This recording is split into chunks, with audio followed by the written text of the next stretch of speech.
So we have Ken Nomoto, who's going to talk about progenitors of neutron stars forming supernovae. Okay, thank you.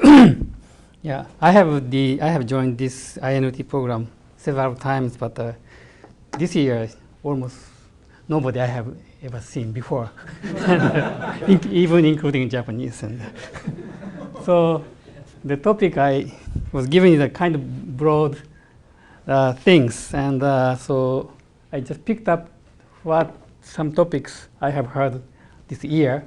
That is the Magnetar and Electron Capture supernovae. And the third one is just kind of application of the second ones. And so the Magnetar, the forming supernovae has attracted quite a lot of attention in these days to explain several rather peculiar and very luminous supernovae. So let me start from that one. And so I need to discuss starting from kind of the gamma burst supernovae general. And I think this is quite well-known pictures. So to show the association between supernovae and gamma burst. So this gamma burst first show the non-thermal spectra, synchrotron-like spectrum, and as time goes on, this spectra changes into the really supernova-like spectrum. So this is quite a direct evidence. This supernova 2003DH, is associated with this gamma burst. And so this spectrum is sort of supernovae, but quite peculiar compared with other supernovae. This is compared with these. Actually, this spectra does not show any hydrogen or helium, so it's so-called type 1 class, and no helium is also type 1C class.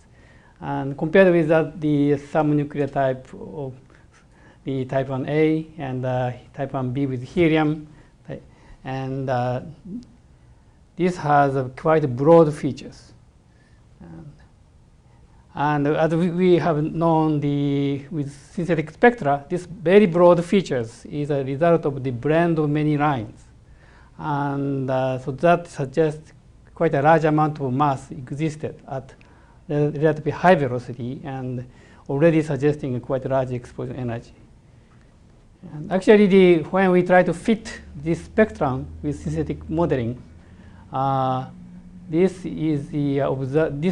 black one is observed spectra, and this blue one is the synthetic spectra, assuming normal explosion energy, 10 to the 51. So the feature is just too narrow to explain. And to fit the spectrum with this technique, we need to increase the mass and energy quite a lot. And we need explosion energy 20 times higher than the normal one, for example. How much mass? How much mass? I'll come to later. So we call this hypernovae. And so I have discovered hypernovae by myself when I was attending the meeting in the Prague. And when I saw this one, I immediately asked this taxi driver to stop and took this picture. This is kind of huge supermarket, actually. So this is a good discovery. And this hypernovae, which is associated with gamma bursts, also has a quite bright light curve, quite a relatively broad light curve compared with the core collapse supernovae. So this is the magnitude and time. And these are three examples of GRB supernovae, and relatively broad and bright, actually quite similar. And there are some other broad line class of supernovae, but relatively faint and narrow kind. So with using this light curve and a spectra, we could estimate the explosion energy and mass more accurately. Actually, the energy source to power the light curve is, we believe, the nickel decay, cobalt nickel decay. Here, the super Ironman, the is changed from the cobalt, and emitting a lot of non-thermal gamma rays to excite the expanding gas. So that powers the light curve. And the method we use is just to construct the exposure models by using the Presupernova models by removing hydrogen and helium to expose the carbon oxygen layers. And since the core collapse modeling is not so well established, we artificially induce put into some energy of the explosion to generate a shock wave and to calculate the nucleosynthesis and light curve and so on. And the parameter is here the mass of this ejector and explosion energy. And using the light curve shape, this shape, the width is determined by diffusion timescale and the dynamic expansion timescale. And that gives some relation between the energy and ejected mass. And the spectra basically shows the time sequence of the expansion velocity. And using these two relations, basically we can make a good estimate for the explosion energy and ejected mass of the ejected material. And we apply some relation between the core mass and the total mass to estimate the main sequence mass as well.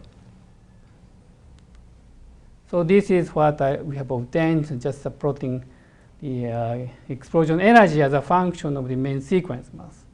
And those, the GRB supernovae comes to very high energy, high explosion energy, all three examples here.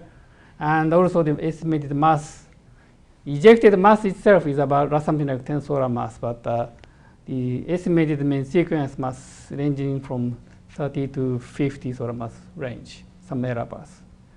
And, and there are some, around here, below 20 solar mass, is a kind of no ordinary type core collapse supernovae.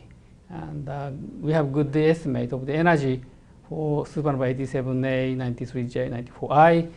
Those are quite nearby the core collapse supernovae. And but in between, around mass 25, there is a large variation in explosion energy and so on. So these we are suggesting could be a neutron star, and probably we need a magnetar-like power. And this relatively large mass of the main sequence mass, suggesting these supernovae are black hole forming because of the relatively large progenitor mass. Okay.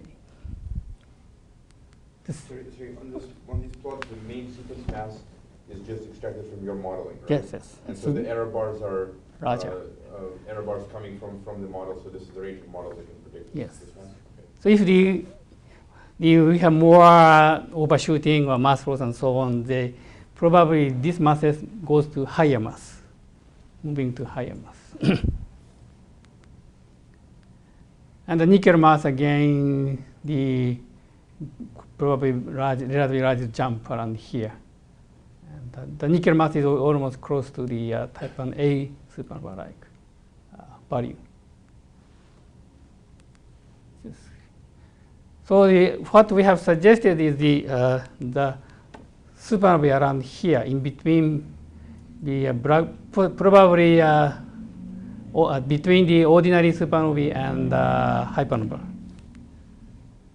And these are the broad features, but light curve is relatively narrow. So the estimated mass range is around 25 solar mass. And one example, they are so-called gamma ray bursts, but the energy is much softer. So people call X-ray flash rather than gamma ray bursts. And so these are the example of at least two examples here. And in addition to the light curve shape and the luminosity, the relatively small oxygen mass we estimated from the spectra, smaller than 1.3 solar mass in the ejector, suggesting also the main sequence mass is even smaller than 20 solar mass. And exposure energy is sort of slightly higher than the normal, but not extreme, and so on. Nickel mass is also the kind of modest, higher than the normal, but not extreme. And so we are suggesting this X-ray flash. We need some probably jet-like explosions to explain this X-ray flash, weak GRB, some activity. And some such activity, we think because of the progenitor mass estimate, maybe coming from neutron star. And in that case, probably we need a Magnetar-like activities. So this is quite speculative and very indirect argument. But, what are the different observations there? The different observations, different colors? So these are the several supernovae. Oh, they are different supernovae. Different supernovae, yes. And there are several similar classes of events, 3 or 4. And this peak is a gamma ray burst one. So, and another indirect evidence, indication is coming from this O5BF here. This is a very interesting supernova which has in its right curve it has two peaks, double peaks. Here around day 20 and this around day 40 or 50 in blue band. Compared, it's very different from other. This is the GRB supernovae 98BW, and this is the type 1, typical type 1 C supernova. So this right curve is very different. And to explain this first peak with nickel heating, we need a sort of typical nickel mass from the core collapse supernova, 0.07 solar mass, similar to supernova 87A. And so, but this second peak, very at late phase, it requires the 0.3 solar mass, quite a large amount of nickel or cobalt to power this right curve peak. And it could happen, and because the nickel is produced in the central part, and some nickel blob may be ejected to the surface. So if that occurs, we could explain both cases, both peaks by just nickel heating. But we have observed this supernova with the spiral telescope at very late phase, and we found it's very faint. There's a marginal detection which is consistent with the nickel mass of 0.07, not 0.3. And this is actually a quite strong limit, because if the positron is trapped, is assumed trapped in the ejector, so this luminosity is corresponding to the trapped positron of 0.07 coming from 0.07 solar mass of the radioactive elements. And so this peak cannot be explained by this cobalt heating. And so our suggestion is this second peak is powered by the Magnetar.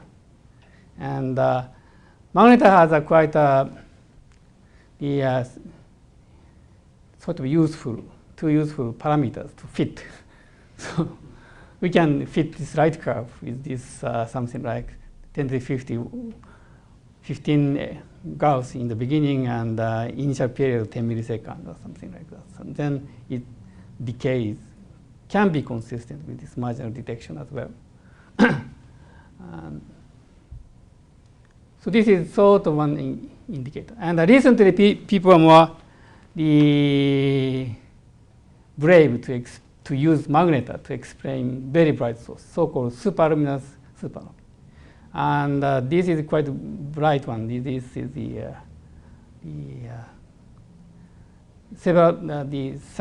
20, 30 times brighter than the typical type 1A. And there are two types, type 2, type 1, with and without hydrogen. And some suggestion is this bright one is the type 2 is with the hydrogen is probably a circumstellar interaction of the ejector, but this type 1 without hydrogen, the people likes to explain this right curve with Magnetar. And causing the emission from the magnetar to not be visible until about 50 days after the explosion, right? I mean, that's a fairly long time delay, right? Yeah, but if magnetar is sitting in the center, this ejector mass is relatively large, 25 solar mass star. So it takes a time to heat is really coming out to the surface. So heat through the ejector, in a way. Okay, so the first peak is actually the Yeah, second peak itself. And then the second nickel peak. itself, but we assumed nickel is brought to the surface by some jet-like explosion. So if the nickel is sitting in the center, the rise time is also quite long. And actually interesting is most of the GRB supernovae has a relatively short rise time, and that requires a lot of nickel already in the near the surface. And I have another question. Yes. These are high-class models that people talk about, which I've never understood, which you might have a view on. When you assume that there's magnetar emission powering this, you're assuming the magnetar is sitting inside the ejector and that it's still luminous in the same way as an isolated magnetar, because you're using the dipole radiation type formula to get the energetics. But I can't see how that could be right, given that the magnetic field now is sweeping through. If it a huge mess, it's not isolated. It's not radiating like a dipole in the same clean way. So it seems to me a little bit dubious to make this. I think it's a nice idea, but I'm also not expert of this summarization, and so I agree it's quite still controversial. And so for me, it's easier to imagine the kind of the neutron star wind shock hits the ejector and making shock wave around. So the relativistic wind is better to be summarized. But the formula is yes, it's a kind of dipole radiation, yes. But it's convenient to fit the right curve shape. And actually, these people try to explain this right curve with the superluminous supernovae with Magnetar. It's easy to fit by changing these parameters. And so the second topic is now we discussed about this very luminous events, and probably this around 25 is the dividing line between neutron star formation and black hole formation. And I should say recently the paper by Mazzari, the McFadyen, Wood is even suggesting these also could be magnetar. And they argue I think the argument is the kinetic energy is so uniform, and so that suggests kind of magnetar-like power rather than black hole collapsar type explosion. But that requires neutron star formation from quite a massive star, 30, 40 solar mass. So that I don't know yet how to do that. Yes. Just a comment on this. So there are simulations on taking into account several progenitors from the Larkin group, and they are showing that you can really form neutron stars from 40 solar mass progenitors and things like that. And in fact, it's a very strange. It's not just a threshold. It's a very strange structure. You may have a black hole form with 15 solar masses, and then neutron stars up to almost 60, and then black holes again. And it's not even monotonous. It's very complicated. What gives it structure? The difference in the evolution in the progenitor. The winds. The winds, for example. And kind of things. I think the most sensitive thing is the location of the convective core, so size and overshooting and so on, and it's almost chaotic. Yeah. And so even starting from the same models, probably the same evolution cannot be reproduced. Yeah, sure. So that's why just slight change in the stellar mass causes a big difference. But I think it's not. We don't really know if it's the case. Yeah. It's just possibly, very likely, it's just numerical. So you have to be careful to take that one. And So anyway, it's possible to make, there is a suggestion also, these events also could be a magnet power. So we have to keep in mind. And the second topic is this mass range. Now Steve Smart now estimated using type 2 events, progenitor, the relatively low mass stars progenitor produce a relatively faint explosions. And that is suggesting the existence of the electron capture supernovae in that mass range. And the evolution of the stars around 10 solar mass is quite interesting because this shows the central temperature and density diagram, and here is the electron degenerate regime, and this is the non-degenerate regime. So the thermodynamical feature of the stars is very different. Specific fit is negative and positive here. So the stars in this evolving to become and cool down, form a degenerate core and the white dwarf eventually, and non-degenerate case is going to the collapse. And the dividing line is very much delicate to how the nuclear burning ignite and so on. And quite a long time ago, I calculated the evolution after carbon burning and forming oxygen magnesium core. And this core has becoming just smaller than the Chandrasekhar limit, so becoming strongly degenerate. And its behavior is a bit unusual to ignite the off-center carbon burning or neon burning and so on. But this star eventually become very strongly degenerate and contracting to the higher densities, and then the electron film energy exceeds this threshold for the electron capture on those magnesium, neon, and so on. So that reduces the electron fraction and reduces the Chandrasekhar limit and causing the rapid contraction, not really a collapse yet. And then eventually it goes to the collapse. And this is what I showed quite a long time ago. And the electron capture picture is illustrated here. The magnesium monster is capture electrons to induce collapse. And recently, these mass range, they attract again lots of attention, and many people try to calculate.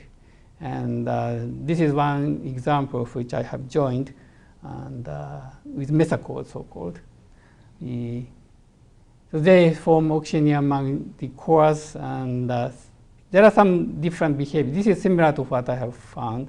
And this guy has neon ignited in the center, the outer shells, because the core is semi-degenerate. So they somehow cool down in the center because of this. The specific fit changes the sign. And so the behavior of this neon shell is not well investigated before. And this calculation shows this neon burning stops here. And eventually the core becomes the cool down and then starts to collapse. In this case, the neon burning reaches the center to form ordinary iron core and so on. And so what I have contributed is to include the more accurate table of not really the reaction rate, but the accurate table for the electron capture and the beta decay to calculate the so-called Ulka cooling accurately. So there is a pair, Ulka pair, so-called this is 25 and 23, and so the electron capture and beta decay, just become equilibrium and just emit the neutrino pairs to cool down. And the ordinary, very old table has the grid point of 8, 9, 10, or something like extremely rough. So it cannot resolve this the threshold, the Ulka cooling around the threshold. So we need a real fine table to calculate the cooling. And so we have made a good table to follow the real cooling and so on. That is important to at which stage the core starts to collapse.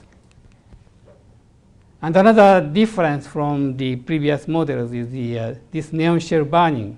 This shows the YE, electron fraction, as a function of the mass coordinate from the center to the 1.4 Chandrasekhar core limit. And so without the neon shell burning, the YE is close to 0.5, but as a result of the neon oxygen shell burning, the lot of silicon-rich, neutron-rich silicon elements is forming, and outer layers become sort of quite neutron-rich, becoming neutron-rich. So these two cases, both eventually, yes, I think they undergo the collapse due to the electron captures. But some difference could come from this difference in the outer layers and so on, if we really need to know how much mass is ejected. So some updated of the mass range around 8 to 10 is the stars around below 8, the star becomes the electron degenerate core of carbon oxygen. So that probably very likely to form a white dwarf. And 8 to 8.8 is divided into the formation of the oxygen white dwarf if mass loss from AGB phase is quite large. And also, if the mass loss is relatively small, depending on the possibly mass and the metallicity, they eventually become electron capture supernova. And there is a new regime when the neon oxygen flame is ignited but doesn't reach the center. And so that has some composition inversions, but that also triggers the collapse of the oxygen cores to become the supernova. And of course, there is the possibility this collapse induces the explosions rather than collapse, because there is still a nuclear fuel like oxygen neon. So we need some detailed 3D simulations to really follow the final fate of this mass range. And the stars above 9.5, probably neon oxygen flame reaches the center. But there are some questions and controversy about this point.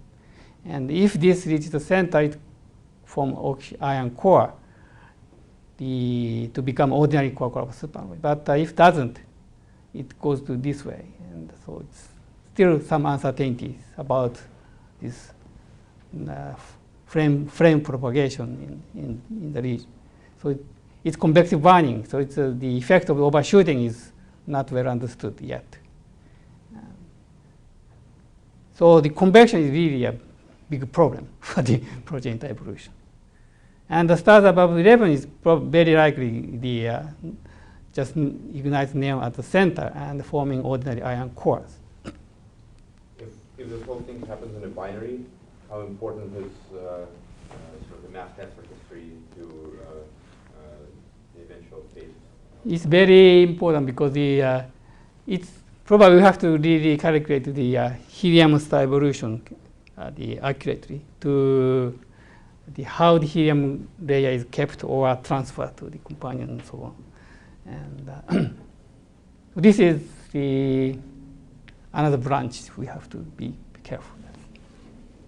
I don't know whether to interpret this that, there's a very small gap in which you can form neutron stars, 8 to 11. Is that the conclusion? Yeah, it's Small range. Relatively small range. You still form Above 10, 11 is ordinary iron core collapse. It depends on what's the metallicity. Oh yes, the metallicity affects probably mass loss from AGB stars. So some group says at lower metallicity, the mass loss gets smaller. So this electron capture mass range could be larger. Sorry, I missed the neutron star in the last one. Yeah, sorry. Maybe a bit. So the supernova has, the progenitor has a very special structure, having a steep gradient around. This shows the density gradient as a function of the radius. So here is already 1.4 Chandrasekhar limit, and there is very steep gradient compared with this is a 12 solar mass. And this is 9 solar mass case. And so the shock wave very easily propagates through this steep gradient ejected material. That is actually the result of the Munich group's calculation, and they found the kind of simple neutrino heating mechanism works here. And so they got the mass ejection of 0.01 solar mass, and the explosion energy is quite small, 10 to the 50 rather than 10 to the 51, and so on. So the outer layer is quite extended. So the almost 20th order of magnitude different. So they very easily unbind. And so the result doesn't depend on how much mass is really existing in the hydrogen helium layers. And so only depends on the properties around those steep density gradient. So this is their 2D calculations. And 1D and 2D has a very important implication for the nucleosynthesis. And this is the convection, driven by the neutron heating, the heating mechanism. So, and this convection is important to have a very interesting distribution of the YE. So some neutron-rich the species just brought into the outer layer. So there is interesting distribution of the YE in the ejector. So if 1D calculation we assume and assuming uniform distribution of the elements, that produce too much, for example, the neutron-rich species. But if the convection brings some small material with small YE things to the outer layers, it produces a quite interesting amount of the neutron-rich species. And this calculation shows does not really produce the R process elements, but some interesting amount of the elements beyond the ion.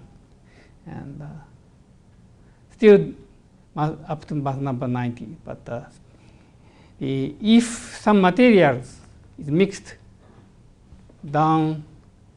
from the deeper layers, something like YE is 0.40 or something, then the so-called some with the weak R process elements may be produced. And the amount of the radioactive nickel is relatively small, 0.003 solar mass. And so if no hydrogen exists, or after the shock, the so-called plateau phase, the supernova becomes quite faint because of a very small amount of radioactive heating.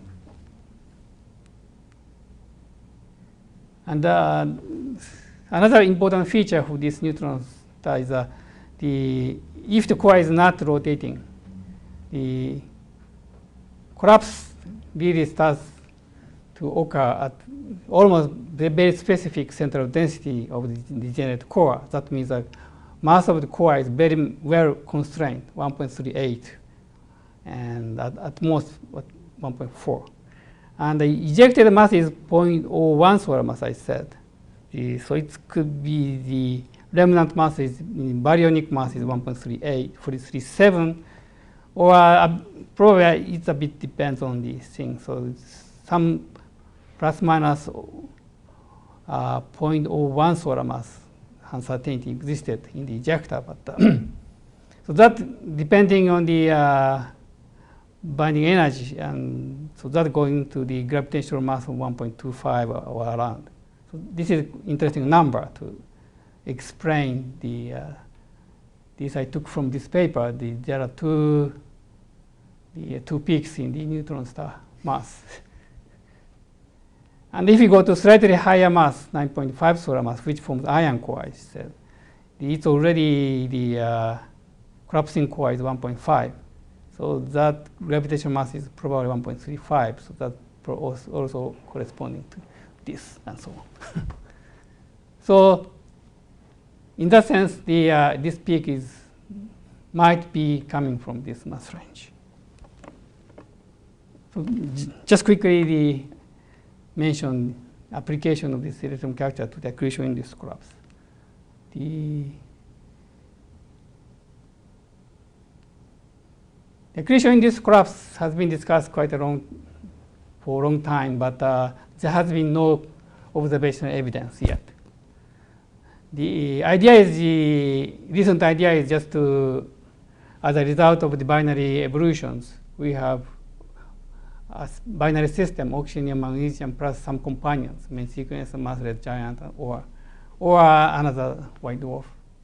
And the accretion increase the mass of the white dwarf to the Chandrasekhar limit, and the same mechanism occurs. The electron capture induces the collapse. So as I said, the result of the previous modeling of core collapse supernovae for this mass range does not depend on the details of the outer layers. So we just try to simulate the accretion in this collapse by just removing hydrogen envelope. So that means the density structure from 10 to the 10th to the almost 1 gram per cc. And this had again steep density gradient. And we took the same exposure models as the Munich group calculated. So the 10 to the 50 0.01 solar mass of the ejector, nickel mass is 0.03 solar mass. And this kind of element is produced. So we just started. So this is very just preliminary. So the shock breakout of this AIC is something like this. In a few seconds, it become very bright and very quickly be cooled down. And this is very preliminary, and we have to be careful in treating very steep gradient. So, but probably this is the tendency. And the temperature is starting from the X-rays, so it quickly decaying to the UV. So the X-ray UV transient would be observed, but in a very short time. So we have not followed the later phase yet, but the previous work by the Brian Metzger's group, they took relatively similar models of the AIC, and so they compared with their own neutron star merger light curves, and this is a time, but now not second, already days, and this has been shown already the earlier talks. And they are arguing the light curve is similar between two AIC and the neutron star merger. So to distinguish between two events and two transients, we need a relatively early phase of evolution. But again, this very much depends on the distribution of the radioactive heat source. And the AIC is powered by the nickel decay, and neutron star merger is powered by the decay of the radioactive elements. So there are some difference in heating rate and distribution. But so we plan to calculate ghosts starting from the shock breakout, which has not been done before. It's almost quite a relativistic event, and then to calculate more details of the AIC transient to compare with the neutron star merger events. So as already being asked, how these events are related to the binary, the neutron star merging is requires a very detailed cross-binary evolution study to how the neutron star mass is formed and how the helium envelope is transported to the companions and so on. So the suggestion is the 1.25 solar mass neutron star may come from, for example, electron capture supernovae, but detailed evolutionary route has not been really understood yet. That's I should say. Thank you very much. Okay, so we still have 10 minutes or so for questions. Go ahead. Okay. I actually had a few, but on the electron capture supernova, let's just for a moment focus on a single star, right? Do you have a sense of what might be the range of kicks? Obviously smaller than for regular core-class supernova, but do you have a sense of what the range of kicks might be, and also what the range of possible spins might be after the supernova? I think the kick, what the Munich people estimated is probably less than 100 kilometers per second and so on. So it's quite negligible. And magnetic field, I have no sense about that. Sorry. Or rotation. Rotation. Rotation. Rotation, yes, spin period. So After what is the exact physical reason why you expect kick to be smaller? Why collapse is supposed to be more symmetric?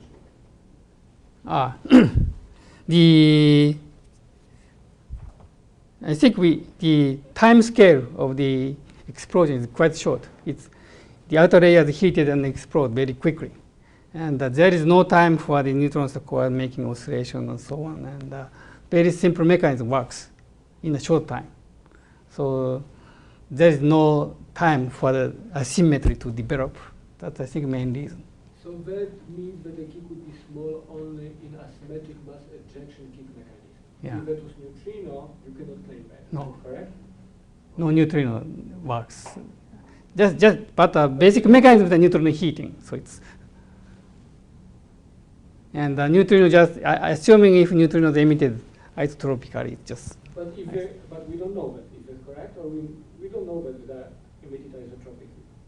I think numerical simulation clearly shows even 3D it's quite isotropic, basically. If you believe, I think Munich group and Adam Burrows almost agree with those conclusions. And also the asymmetries in the neutrino emission are related to the asymmetries in the fluid. So if you have basically a prompt spherical explosion, You would also expect neutrinos going symmetric. Yes, I would say yes. I see. And the ejected mass is also quite small relative to neutron star mass. So Wait, I'm missing that. Why do you say the ejecta mass is small? If this is like a 11 solar mass star and you left only with 1 solar mass, you're ejecting 10 solar masses. outer layer is, as I said, AGB super AGB phase is quite extended. So the binding energy is probably less than 10 to the 48. Yeah, but you still eject 10 solar masses. Is that correct? I think before the explosion, they undergo lots of mass loss. So probably the mass of the envelope is only a few solar Does masses. that agree with smart observations? They see progenitors and they see those are kind of regular stars of 10, 11 solar mass? Yeah. I don't think so. I think they look like a massive, like a 10, 11 solar mass stars. Yeah. That's this relation to the Steve Smart's observation is still a problem. Yes, I agree. Okay. But we have to take into account the circumstellar material and dust around the progenitor. That makes the identify of the super IGB star is very complicated. I think same question as earlier, what if the remnant is a black hole, what can you say about the spins? Black hole. I don't. I don't know yet. You mean stars above 25 or so? But I think that at least if we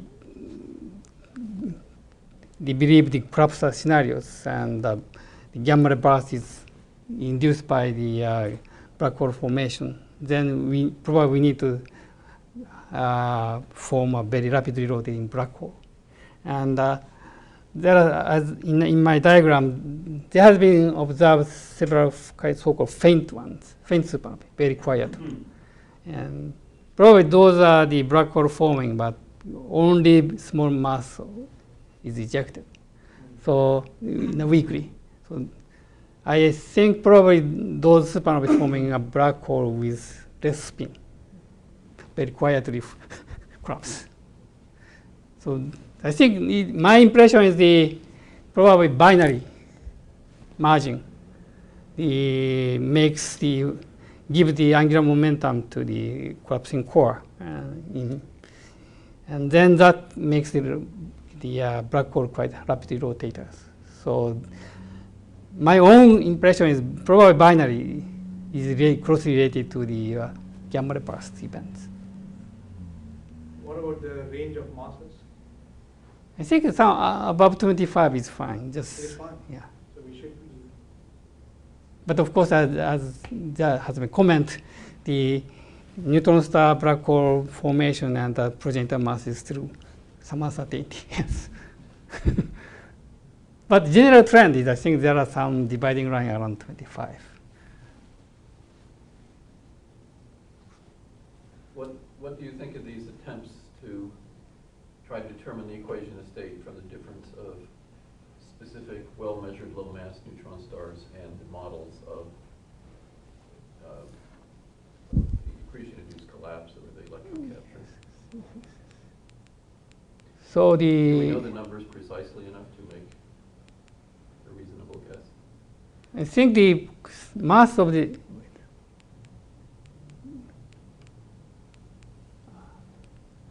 for example, this case, the mass when the core contracts starts to collapse is sort of well determined around 1.3837. See, the uncertainty is plus minus 0.01 solar mass. And I think a bit larger uncertainty is how much mass is ejected by neutron heating. And the numerical simulation showing 0.01 solar mass.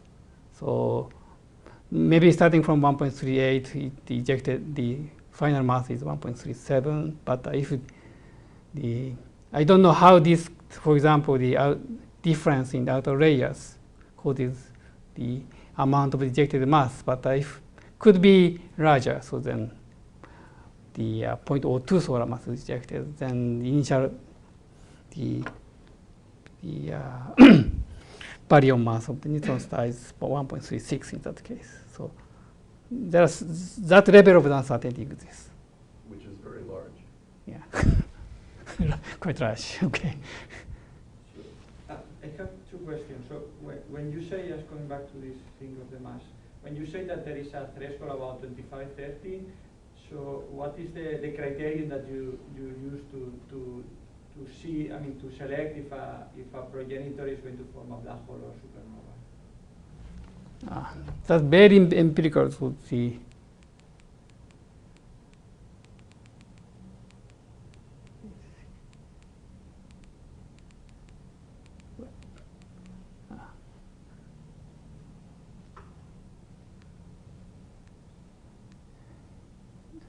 And my impression is the quite a large diversity around this mass range might correspond to transition. Okay, so it's based on observations. Yeah. Okay. Theoretically, I don't think we can say confirm yet. Okay. And the second thing is about this faint one, yes. supernovae. So is there some distinguished feature in the spectra of this one with respect to the others? Because I mean, if they spectra is very, very narrow, usually. Very narrow. Narrow means explosion energy is quite low. Okay.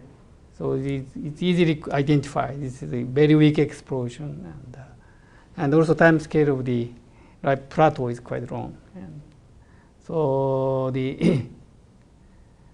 I think my impression is they form a black hole, but very little energy is transported to the outer layers, and that makes the the velocity of the ejector is quite low, 1,000 kilometers per second or something like, not 10,000. No, I mean, the thing is that theoretically there is a big difference if you form a black hole or a neutron star. Because if you form a neutron star, you can produce a neutrino-driven supernova. But if you form a black hole, you cannot form a neutrino-driven supernova. So the formation of the supernova is a completely different mechanism. Right. So it should look extremely different because it's another thing. It's not a regular supernova. Right. Well, it's as you say, it might be, because you can still make neutron stars the same way as with black holes. You're just saying that it's only you only have two models of forming supernova. Why not the other way around? Well, you can have convective engine making neutron stars and making black holes. I mean, what I say is that if you form a black hole, you are not emitting neutrinos anymore, so you won't form a neutrino-driven supernova. How do you know that you're not emitting neutrinos? Yes. Black hole.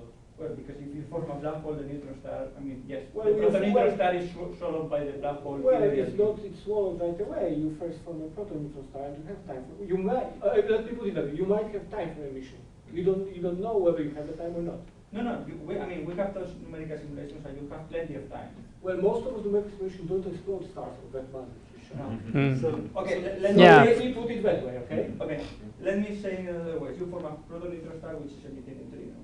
Now you form a supernova, then you are not accreting matter anymore, Well, so you won't form a black hole. No, you may have a supernova and have a fallback.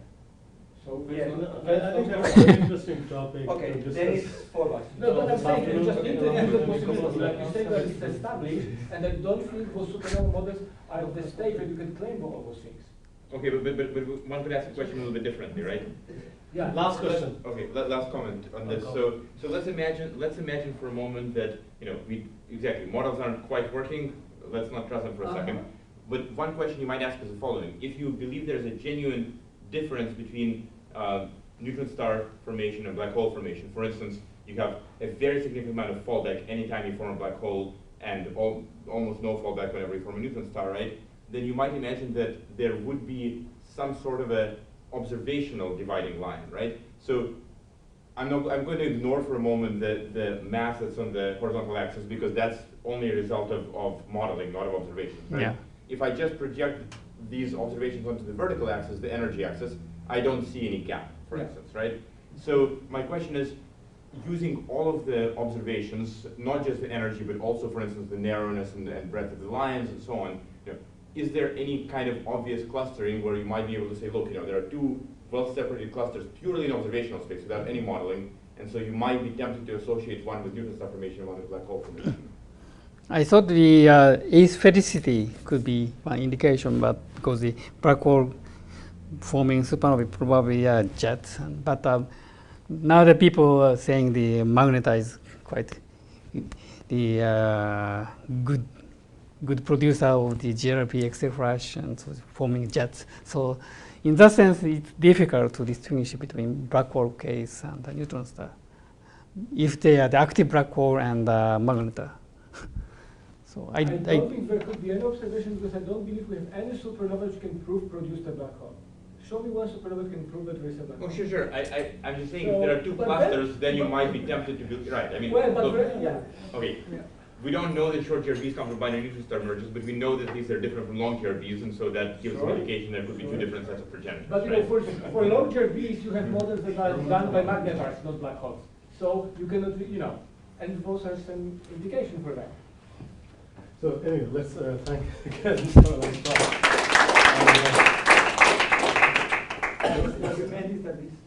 We're going to resume in 10 minutes as we usually do. Yeah, we can talk for a few minutes here. But we have